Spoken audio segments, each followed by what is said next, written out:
The question is, if you got nothing from a relationship that you valued and desired with God, would you continue in the relationship? I think there's many people who get frustrated. I'm not getting what I want or what I desire. I'm going to do my own thing because I think it's best. It was a question that was asked many thousands of years ago in Bible times in the book of Job, when there was a discussion being made between God and Satan was questioning Job's heart. Like, the only reason he follows you and does what you want him to is because you give him everything he wants. In Job chapter 1 verse 9, it talks about this. It says, "And Satan answered the Lord and said, does Job fear God for nothing?" In another translation, it basically says, would Job worship you if he got nothing out of it? So, amazing question to contemplate, think about for a while. How can you adapt that into your life? In verse 10, you have always put a wall of protection around him and his home and his property. You have made him prosper in everything he does. Look how rich he is. Verse 11, but stretch out your hand and strike everything he owns, and he will surely curse you to your face. So do we do things in our life for the reward? And Job was tested, and his true colors were revealed. But are the relationships you have, the people use you just for what you have to give? And likewise, do you have a relationship with somebody that you have because of what you get from them? Is it the right thing to do? It's not the right thing. You need to fix it. Rise above that. You only truly love somebody if you're willing to sacrifice for their benefit. And there was one person that lived thousands of years ago that showed us the benefit of being in a relationship with him. But he truly showed his love by the things he sacrificed for us. The pain and suffering that he went through is off the charts. We don't understand the depth of suffering that he went through. And of course, I'm talking about Jesus. You know, it's like saying, I understand what it feels like to walk on the moon. How many people can really say that? Or another example, like, I know what it means or what it feels like to climb Mount Everest without the use of oxygen. I just did some quick research, and there's been about 13,000 people that have climbed Mount Everest as of 2025. But less than 2% of those people have used, most people have used oxygen to get to the top. Less than 2% have not or did not use oxygen to get to the top of the summit. Very rare. So if you combine those two people, I mean, it's like saying how many people have walked on the moon and also climbed Mount Everest without oxygen? Like zero. Is there really anybody on earth today that understands the depth of suffering that God and Jesus went through for our benefit? Very few. Maybe there is 1 in a billion.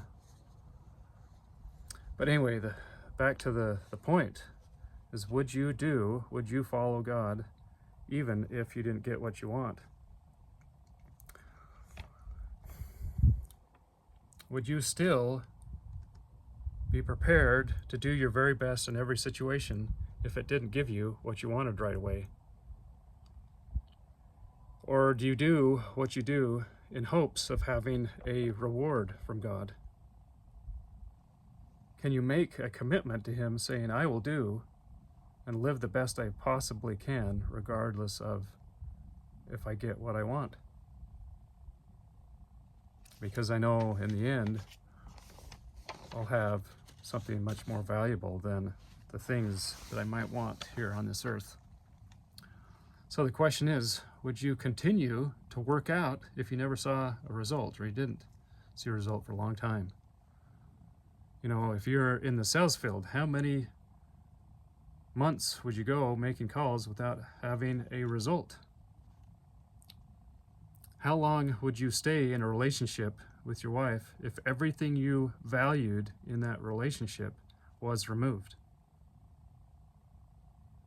How long would you climb up that mountain before you saw the summit? Before he said, you know, I can't do this anymore. It's too hard. It's too difficult. It can't be done. I'm going back down. You know, have you ever thought the longer blessings are withheld from heaven, the greater the blessing? What would you do if, when your family is removed from you, all of your sons and daughters, your wife? Would you bless God's name? Or would you say, a loving God would not do this? When you have all of your wealth removed, bless the name of God. When you have your job and your future income removed unjustly, bless the name of God. When you have your health taken away and in its place pain, constant pain, bless the name of God. When you have all of your friends betray you and you're cast into prison unjustly, bless the name of God. You know, in one day, Job lost all of his stuff. You know, his 500 oxen, his 500 donkeys, his 7,000 sheep, his 2,000 camels, and all of those servants managing those things. And in one day, he lost all of his sons and daughters, 7 sons and 3 daughters. And what did he say in that day? In verse 21, he said, naked came I out of my mother's womb, and naked shall I return hither. The Lord gave, and the Lord hath taken away. Blessed be the name of the Lord. Show God that you will serve him without reward. What did Jesus' disciples get for following him? Did they get wealth and power and status and glory? No, they got the opposite of that. They got hatred and anger and unrighteous condemnation and death. But what did they did get? They got something much more valuable. And it required a sacrifice of all things to get it. They got a chance to have eternal life.